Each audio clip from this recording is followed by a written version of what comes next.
জলপদ্ম মাজুলী বহু আশা বহু সপোন বুকুত বান্ধি নিমাতী ঘাটত উপস্থিত হলোগৈ। মহাবাহু ব্ৰহ্মপুত্ৰৰ বিশাল বক্ষত জাহ্নবীৰ বুকুচাত উঠি এক বিশাল ৰহস্যৰ ফালে অগ্ৰসৰ হলো। ৰিণিকি ৰিণিকি দূৰত মোৰ হেঁপাহৰ মাজুলী, কিমান জানো মাজুলীক কি বুলি নোজানো।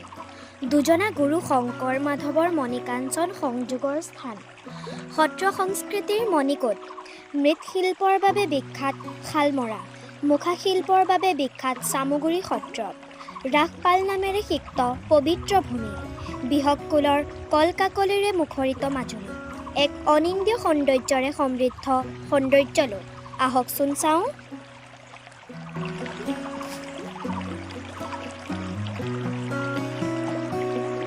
আজি আমি মাজুলীলৈ যাম।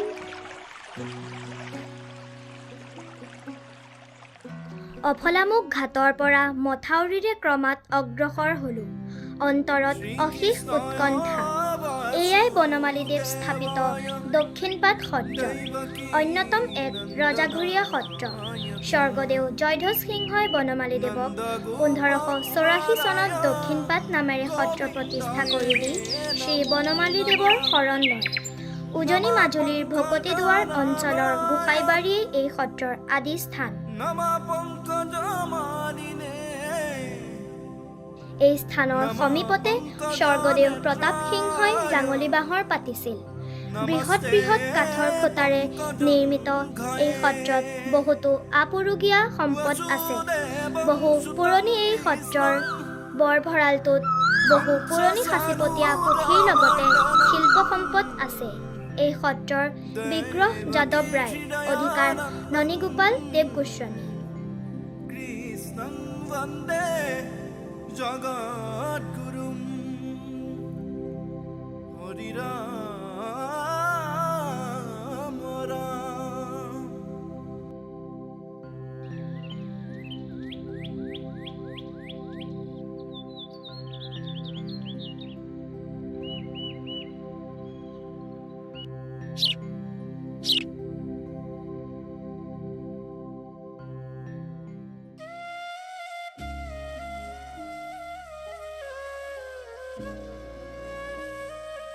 অসমৰ মুখাশিল্পৰ প্ৰাতঃস্মৰণীয় নাম শ্ৰী শ্ৰী চামগুৰি সত্ৰ। এই সত্ৰৰে ডক্টৰ হেমচন্দ্ৰ গোস্বামী দেৱৰ হাতৰ পৰশত মুখাই জগত জিনিছে।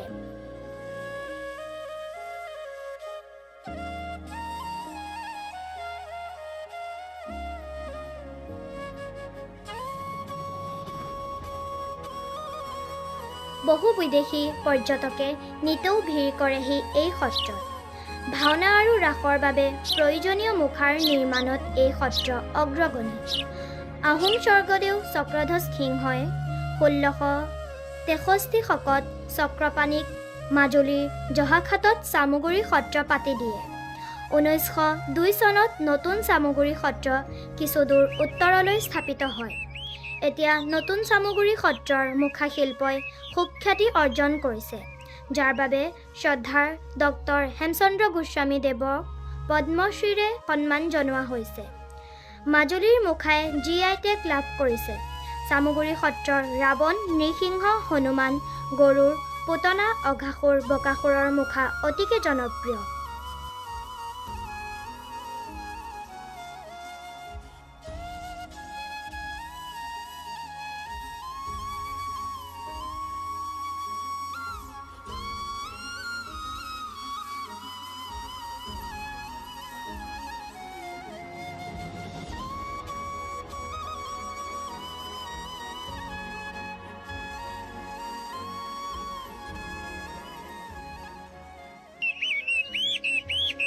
বদলাপদ্ম আটাৰ দ্বাৰা প্ৰতিষ্ঠিত কমলাবাৰী মূলৰ সত্ৰৰ উত্তৰ কমলাবাৰী সত্ৰ এক উল্লেখযোগ্য সত্ৰ।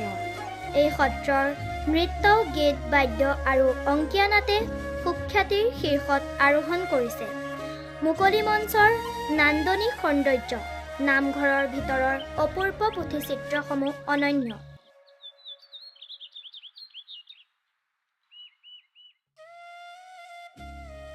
এই যে বৰ বৰ ডলাবোৰ, এইবিলাকত ধান, মাহ ৰ'দত শুকুৱায়। সত্ৰীয়া সংস্কৃতি চৰ্চাৰ সমান্তৰালভাৱে তেখেতসকলে কৃষি কৰ্মকো অগ্ৰাধিকাৰ দিয়ে। অধিকাৰ জনাৰ্দন দেৱ গোস্বামীৰ নেতৃত্বত সত্ৰখনিয়ে উল্লেখনীয় উত্তৰণ ঘটাইছে। আহোম স্বৰ্গদেউ জয়ধ্বজ সিংহই 1653 খ্ৰীষ্টাব্দত আউনীআটী সত্ৰ প্ৰতিষ্ঠাত আগভাগ লয়।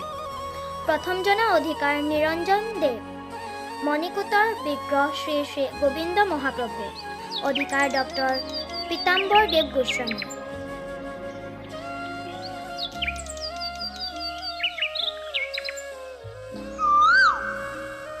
আউনীআটী সত্ৰৰ পৰাই আসাম বিলাসিনীৰ প্ৰকাশ হৈছিল। আৰ্থিকভাৱে সচ্ছল এই সত্ৰৰ পুৰণি নামঘৰত প্ৰকাণ্ড প্ৰকাণ্ড তুলসী কাঠৰ খুঁটা লগোৱা আছিল। তাৰে এটি পৰ্যটকৰ বাবে ৰখা হৈছে।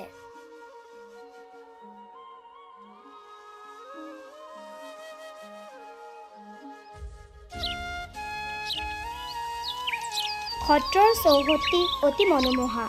এই সত্ৰতে হাতীপুথিৰ শ্ৰীহস্ত মুক্তাৱলীৰ দৰে মূল্যৱান পুথি আছে।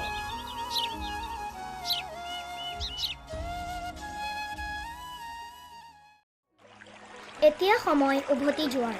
বিয়লিৰ ফেৰীত আকৌ ঘৰমুৱা হৈছোঁ। বুকুত অলেখ ভাৱৰ বুৰবুৰণি। সৌ সুদূৰৰ মাজুলীৰ পৰা যেন এটি বৰগীতৰ সুৰ ভাহি আহিছে। তালে তালে থাপিছে যেন সত্ৰীয়া নৃত্য, বনৰীয়া পক্ষীৰ সুমধুৰ সংগীত। মাজুলীৰ বুকুত শান্তিৰে বহিছে যেন দেশী বিদেশী আলহী পক্ষীৰ সভা। আকাশে বতাহে মুখৰিত হৈ আছে যেন শংকৰ মাধৱৰ ধৰ্মৰ ভোগজৰা। জাতি জনজাতিৰ মিলনৰ এনাজৰী। অ' মোৰ হেঁপাহৰ মাজুলী, তোমাতেই থাকক যেন সদায় আধ্যাত্মিক অস্তিত্ব, বিশুদ্ধ মানৱীয় চেতনা। তোমাতেই থাপিত হওক শংকৰ মাধৱৰ ঈপ্সিত সৌন্দৰ্যলোক, য'ত প্ৰথিত হওক অসম আৰু অসমীয়াৰ জীৱনবিদ। ধন্যবাদ।